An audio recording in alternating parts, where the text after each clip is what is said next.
Olá! O que acontece com a pessoa assim que ela morre, né? Quer dizer, 5 minutos para nós, porque para o falecido ele entrou na eternidade e o tempo acabou para ele. A morte é um assunto que apavora todo mundo, né? Todo mundo morre de medo de morrer. Não diria todo mundo, mas a maior parte das pessoas se preocupa com isso, né? Tem medo de morrer. Eu acho que a gente tem esse medo em virtude de que não fomos criados para a morte, nós não fomos criados para morrer, né? Nós fomos criados para sermos imortais, mas a queda derrubou todo o espaço-tempo que a gente conhece, toda a nossa dimensão espaço-temporal caiu. Foi uma hecatombe cósmica que derrubou não apenas o planeta, a Terra ou a humanidade, derrubou tudo, né? Tudo decaiu, e em consequência do pecado. Eu queria dar um depoimento pessoal, é que eu estava preparando esse vídeo quando uma pessoa muito amada minha morreu.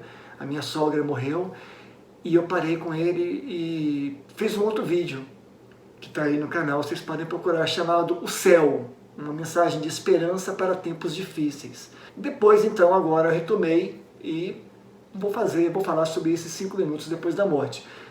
Não é para assustar ninguém, mas é uma realidade. Todos nós morreremos, mas que demore, né? A gente vai abordar os seguintes temas. 1. A morte em diferentes mitologias. 2. Como a morte entrou no mundo. 3. O que ocorre logo após a morte, explicado pelo próprio Senhor Jesus Cristo. 4. 5 minutos depois da morte. Por último, 5. Alguns pontos importantes. 1. A morte em diferentes mitologias. Em qualquer lugar, em qualquer tempo, em qualquer época, tem 3 coisas que são comuns a todas as culturas. Primeiro, um rito de casamento.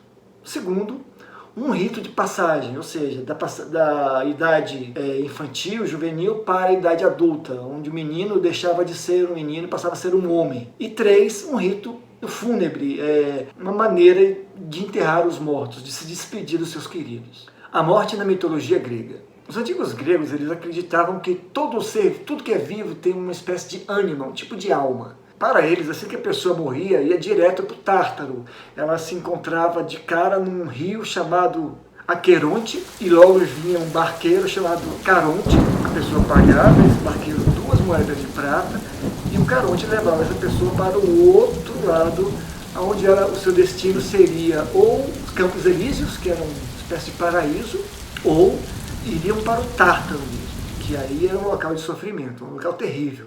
Se a pessoa não tivesse essas 2 moedas, ela ficava perdida nas margens do rio para algumas mitologias, durante 100 anos, em outras para toda a eternidade. Não é bem verdade que os gregos acreditavam em reencarnação. A reencarnação era destinada apenas a pessoas que houvessem feito algo fantástico em vida, né? Feitos maravilhosos. Aos heróis em batalha, aos grandes poetas, aos grandes sacerdotes. Não era todo mundo, não. Eram pouquíssimas pessoas que poderiam reencarnar. A morte na mitologia nórdica. Os nórdicos, eles eram muitos povos e eram muito diferentes. Os mais conhecidos são os vikings, né, que viveram ali na Escandinávia entre o século 8 e o século 11. E esses vikings, a gente vai se manter neles aqui. Eles tinham uma mitologia muito diferente, porque eles não tinham uma religião estruturada, eles não tinham uma fé estruturada, eles não tinham um livro sagrado, eles eram muito abertos para muitas coisas, né? Então, a mitologia deles dizia mais ou menos o seguinte, que só ia para o Valhalla, o reino de Odin, um dos 9 mundos, só ia para o Valhalla aquele que houvesse morrido em batalha.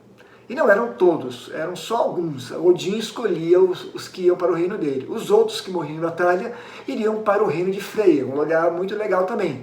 E todos eram conduzidos pelas valquírias. E as valquírias pegavam esses mortos, os espíritos dos mortos, e levavam. Todo o restante que não morresse em batalha ia para o temido reino de... né, inferno mesmo, né? Ou seja, morrer de doença, morrer assassinado, morrer de velhice é uma péssima ideia, né? O lance legal mesmo era morrer em batalha. Morte na mitologia egípcia. Para os antigos egípcios, logo que a pessoa morria, ela perdia contato com todos os prazeres da terra. Para recuperar esses prazeres, ela precisava recitar alguns encantamentos, algumas coisas. Eles eram levados, os mortos eram levados direto para a presença de Osíris, por um deus chamado Anubis. Ele seria julgado no tribunal de Osíris por mais 42 entidades, 42 deuses diferentes. Então, em algum momento naquele julgamento, era pegado o coração do morto e pesado em uma balança. De um lado, uma pena, do outro lado, o coração da pessoa. Se o coração da pessoa fosse mais pesado do que a pena, a pessoa não ia entrar na Duat, que era o reino dos mortos. Aparecia um demônio com cabeça de crocodilo e devorava a pessoa. Esse demônio era um demônio fêmea, interessante, era um demônio fêmea e aparecia com a cabeça de crocodilo, comia o sujeito inteirinho ali mesmo, não onde ele estava. Né? O nome desse demônio era Amit. Os antigos egípcios também não acreditavam em reencarnação. Morte na antiga mitologia hebraica. Os antigos hebreus, antes do exílio da Babilônia, eles acreditavam que todo morto ia para o Sheol, que era um local onde a pessoa ficava em um estado de suspensão, pessoas boas e pessoas más. Todo mundo ia para o Sheol. Era um local de silêncio, de esquecimento. Ficaria lá esperando até o dia que Deus iria ressuscitar todos. Os eleitos iriam então para o paraíso e os não eleitos para o Geena. E não, em um outro tipo de mitologia, as pessoas que iam para o paraíso eram apenas as pessoas que tiveram a vida correta, né, os justos. E os injustos, os que tiveram a vida incorreta, iriam para o Geena. Eles também não acreditavam em reencarnação. Como a morte entrou no mundo, as Escrituras nos dizem que a morte entrou no mundo pelo pecado, né? Pelo pecado de Adão e Eva. Logo depois que eles pecaram, a morte entrou no mundo. Paulo descreve assim a entrada da morte no mundo. Portanto, como por um homem entrou o pecado no mundo, e pelo pecado a morte, assim também a morte passou a todos os homens, por isso todos pecaram. O telômero e a busca da imortalidade. Em 2009, 3 pesquisadores americanos obtiveram o Prêmio Nobel de Medicina por seu trabalho sobre o envelhecimento das células e sua relação com os cânceres. Elizabeth Blackburn, Carol Glader e Jack Szostak pesquisaram os telômeros e descobriram que a enzima telomerase pode proteger os cromossomos do envelhecimento, pode fazer com que eles regenerem os telômeros e assim prolongar a vida das pessoas. Desde então, já se sabe como prolongar a vida por meio de uma simples desativação no limite de vezes que o telômero se divide, ou seja, o telômero se dividiria infinitamente. Mas há um problema. Não se tem controle sobre essa divisão e as células sofrem mutações descontroladas, gerando todo tipo de cânceres. Ou seja, a pessoa ia ser eternamente cancerosa, não interessa para ninguém, né? Deus fez a humanidade para desfrutar da imortalidade, mas o pecado desativou essa imortalidade. Gênesis capítulo 2, versículo 17 diz assim: Mas da árvore do conhecimento do bem e do mal, dela não comereis, porque no dia que dela comereis, certamente morrereis. A palavra usada aqui é Ion, significa dia, naquele dia, um período de tempo, entre outros significados. Acredito que aqui, nesse contexto, em vez de ter sido traduzido dia, melhor seria ser traduzido naquele dia. Ou seja, mas da árvore do conhecimento do bem e do mal, dela não comereis, porque naquele dia que dela comeres, naquele dia, e não dia. O que ocorre logo após a morte física explicada pelo próprio Cristo? Parábolas eram fatos ocorridos usados tanto por Jesus como por outros rabinos da época de Jesus para ilustrar alguma coisa que eles queriam explicar, ilustrar um conhecimento, ilustrar um ensinamento. Há uma parábola em especial que nos interessa muito aqui, que é a parábola do rico e do Lázaro. Como é que Cristo conhecia essa história? Uma história que tinha, sei lá, uns 2000 anos ou mais, já nem se sabia mais o nome do rico. Como é que ele sabia disso, né? Será que contaram para ele a história, foi passando?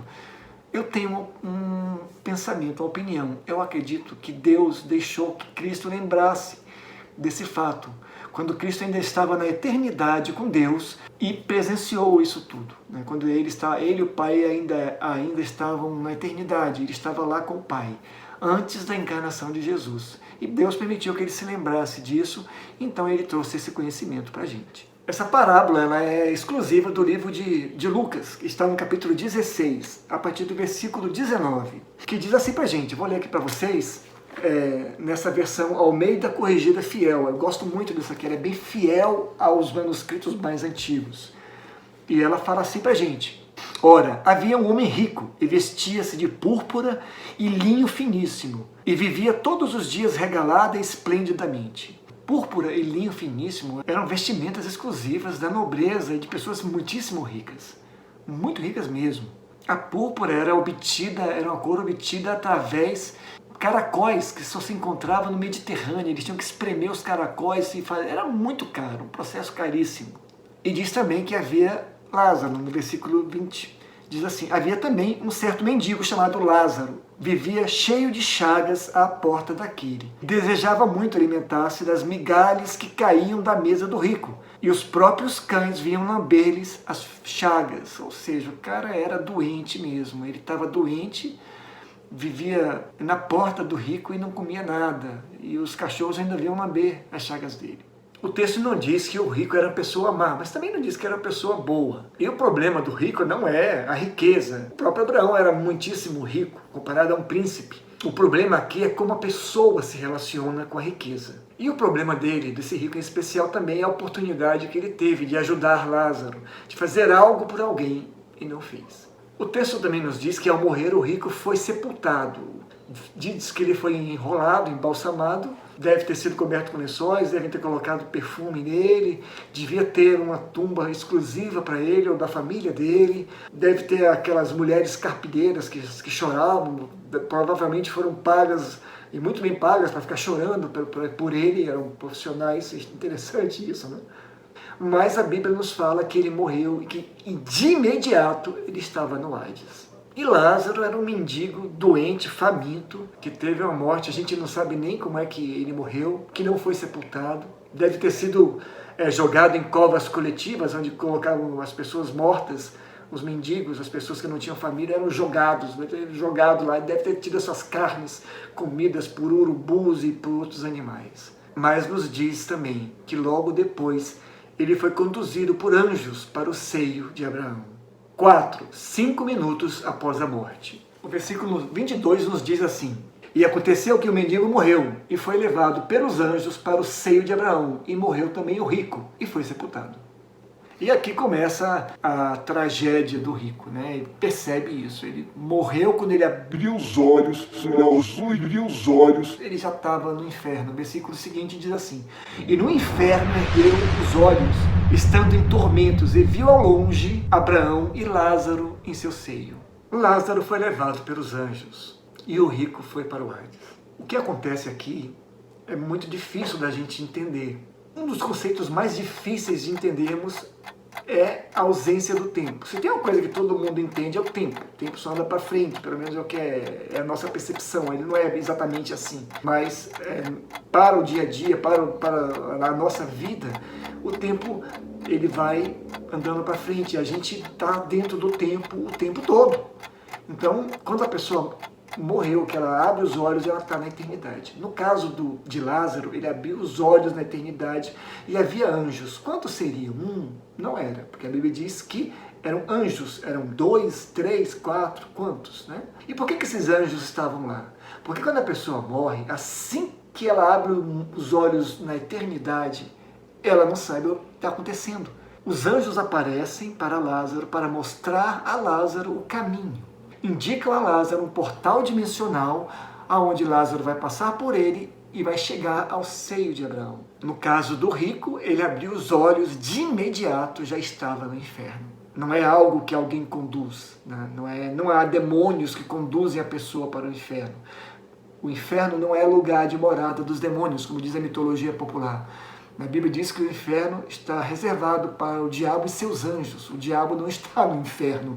O diabo está nessa dimensão espaço-temporal e um dia vai para lá também. O texto nos diz também que o rico estava consciente. Lucas capítulo 16, versículo 25 diz assim: disse, porém, Abraão: filho, lembra-te de que recebeste os teus bens em tua vida, e Lázaro somente males, e agora este é consolado e tu és atormentado. Abraão aqui, ele personifica o próprio Deus. E Lázaro está lá com o próprio Deus, enquanto o rico fica falando coisas. E o rico lembra de coisas, lembra e procura ajuda, e ele está desesperado para obter algum tipo de ajuda. Não há pessoas com passaportes especiais na eternidade. O rico apela para a sua ascendência como filho de Abraão. Ele fala, pai Abraão, chama Abraão de pai. Ele fala assim, pai Abraão, manda que pelo menos Lázaro molhe o dedo dele na água e venha até mim para molhar a minha boca, aqui, minha língua, para me aliviar um pouco desse tormento. E Abraão diz que isso não é possível, que há um abismo entre os dois. Então o rico vai e fala assim, então manda Lázaro ir lá falar com as pessoas, que eu ainda tenho 5 irmãos. E aí o pai Abraão fala, olha, não também, porque lá eles têm Moisés e tem os profetas, que ouçam os profetas e Moisés. E aí o rico ainda argumenta, mas se eles virem um morto falar com eles, eles vão certamente ouvir. E aí Abraão responde, se eles não vão ouvir Moisés, certamente não ouvirão ninguém mais, não ouvirão um morto. O texto nos diz que não há meio termo. Logo depois da morte, ou a pessoa vai para o céu ou vai para o inferno. Não há um limbo onde a pessoa fica, ali não há isso. Hebreus capítulo 9, versículo 27 diz assim, e como aos homens está ordenado morrerem uma única vez, vindo depois disso o juízo. Ou seja, não há uma reencarnação, biblicamente falando, não há nada mais que se possa fazer por alguém que morreu. O grande abismo. O texto deixa claro que há um grande abismo. Abraão fala que não há comunicação, não há como, quem se comunica com o rico é Abraão, não é Lázaro. Lázaro está desfrutando da eternidade. E ele fala, pede para vir me molhar aqui a minha boca, e aí Abraão é claro, há um abismo. Entre você e nós, Abraão se coloca do lado de Lázaro. Há um abismo entre nós, é intransponível. Não há como fazer uma passagem daí para cá. Abraão está revelando aqui algo que a gente tem que prestar um pouco mais de atenção. Lucas capítulo 16, 26 diz assim, além do mais, há entre nós um grande abismo. Ninguém daqui pode atravessar para o teu lado e ninguém daí atravessar para o nosso. Tem 2 coisas aqui importantes. Primeiro, que esse é algo que as igrejas modernas têm que aprender, né? As igrejas ficam flertando com o inferno, querendo fazer uma mensagem leve, superficial, popular, que agrade as pessoas. Há um abismo, não há comunicação, não há como se comunicar com o inferno, né? Não há nada a ver entre uma coisa e outra. Na igreja é algo destinado à salvação das pessoas e não tem como a igreja flertar com o inferno ou fazer uma mensagem meia boca, não existe isso. A segunda coisa importante aqui nesse texto que a gente vê é que o rico está ali, ele teve a oportunidade de ajudar as pessoas e não fez. Enquanto muitas igrejas estão por aí batendo palma e cantando corinhos sobre o amor, estão deixando de atender os necessitados e fazer realmente o evangelho que salve não apenas a alma, mas que redima também o corpo da pessoa. As pessoas continuam doentes, as pessoas continuam com fome. Jesus Cristo nos conta que haverá muitas surpresas na eternidade. Há um grupo que chega no céu e fala assim, legal, nós vamos entrar. E Jesus fala, vocês não vão entrar. Por que a gente não vai entrar? Porque eu tive fome, tive sede, estive preso, estive doente, vocês não fizeram nada por mim. E as pessoas perguntam, quando que aconteceu isso, Senhor? Quando vocês deixaram de fazer essas coisas aos pequeninos, deixaram de fazer a mim também. E um outro grupo que nem acha que vai para o céu, que acha que vai indo para o inferno, e Jesus fala assim, vinde, entrai, pequenos meninos de meu pai. E eles falam, mas a gente tem direito de entrar, por quê? A gente nem ia tanto em culto, a gente nem conhecia a Bíblia de cor, a gente nem fazia tantas coisas que tantas pessoas faziam, por que a gente vai entrar? Porque eu tive fome, tive sede, estive nu, estive preso, estive doente e vocês me ajudaram. E aí eles perguntam, mas quando a gente fez isso por ti, Senhor? Quando vocês fizeram, cada um desses pequeninos, fizeram a mim também. O rico está no inferno, pelas decisões que ele tomou na vida. 5 pontos importantes. Nosso destino é determinado pelas escolhas que fazemos em vida. O rico elegeu o seu Deus. O seu Deus era a riqueza. Ele usou a riqueza e por ela foi usado. Poderia ter tido uma vida diferente, mas não quis saber. vivia em festas, em opulência, né? A riqueza não é um problema, a riqueza é algo perigoso. Muitas pessoas se deixam usar pela riqueza. E Mamon, que é a riqueza, é um Deus cruel. Ele não perdoa. Ele leva a pessoa para o inferno mesmo. A heresia do evangelho da prosperidade. Esse evangelho da prosperidade ou da confissão positiva, melhor seria ser chamado de evangelho da promiscuidade. Isso é a grande heresia, mas é pior do que isso. Lázaro era uma pessoa miserável. O criminoso que morreu ao lado de Jesus teve uma morte horrível. O próprio Cristo teve uma morte horrível e teve uma vida muito difícil, obtinha seu sustento com trabalho árduo, trabalho duro. Hoje em dia há uma igreja perseguida no mundo todo e a gente nem liga para eles. São pessoas que vivem vidas difíceis e muitas vezes têm mortes cruéis. Mas existe esse evangelho da prosperidade, onde você declara, você tem os melhores empregos, isso aí tudo é mentira. As pessoas estão sendo enganadas, estão sendo levadas pelo inferno, pelo evangelho falso, que não tem nada de Deus. Lázaro, o criminoso da cruz, Paulo, que teve uma morte difícil e uma vida difícil, todos eles estão no paraíso, com Deus, e nunca tiveram riqueza em vida. Eu acredito que Deus dá riqueza para aquelas pessoas que saberão dividir, que a riqueza que Deus dá para algumas pessoas é para que ela divida o que tem. E essas pessoas são felizes. E há aqueles que falam que Deus me deu riqueza, Deus me deu isso, Deus me deu aquilo. E não dividem nada, e não ajudam nada, e não contribuem nada. Deus não deu nada para essas pessoas. Elas querem dizer que Deus deu porque dizem que são favorecidas por Deus, mas não foi Deus que deu. Foi outra pessoa, foi outra entidade. E ela é muito sinistra. Pirotecnia gospel. Abraão não permite que Lázaro apareça lá em um culto qualquer ou em uma sessão espírita qualquer. Muitas pessoas são atraídas para igrejas pela pirotecnia, né? Pelo show. Hoje em dia está o show gospel, né? Está uma coisa horrorosa. O tempo todo querendo agradar a plateia. Procure uma igreja que pregue a verdade. A verdade é, nós somos pessoas decaídas da graça de Deus e precisamos desesperadamente do amor de Deus e de salvação. E de santificação sem a qual ninguém verá Deus. O Evangelho redime a pessoa todo, corpo, alma, espírito. O Evangelho restaura a comunhão da pessoa com Deus, a comunhão da pessoa com o próximo, a comunhão da pessoa consigo mesmo, com seu espírito e com seu corpo. O Evangelho é 360 graus, é o homem 360 graus, é o homem todo. As igrejas têm que ter ação social. Tem que ter ação social. Esse não é um discurso de esquerda ou de direita. Esse é um discurso bíblico. O rico está no inferno porque nunca se preocupou com Lázaro. Ele fez as escolhas dele. Ele está no inferno por escolha dele. Ele decidiu ir para lá. Ele quis ir para lá. Ele teve as opções. Em nenhum momento no texto ele se arrepende, ele lamenta o que fez ou deixou de fazer. Ele quer consolo. Ele está no inferno e não consegue enxergar que a sua vida o levou para lá. Eu desejo que você tenha uma vida rica e farta. Eu desejo que você tenha uma vida plena. Eu desejo que Deus lhe dê condições físicas de conhecer o mundo. Eu desejo que você tenha uma vida que orgulhe os seus descendentes. Uma vida que glorifique a Deus e que honre a Deus. Mas lembre-se de uma coisa, Deus nos julgará por todos os nossos atos, incluindo o que fazemos em segredo, seja para o bem, seja para o mal. Deus abençoe sua vida, sou o pastor Paulo Tide, grande abraço e a gente se vê pelo caminho.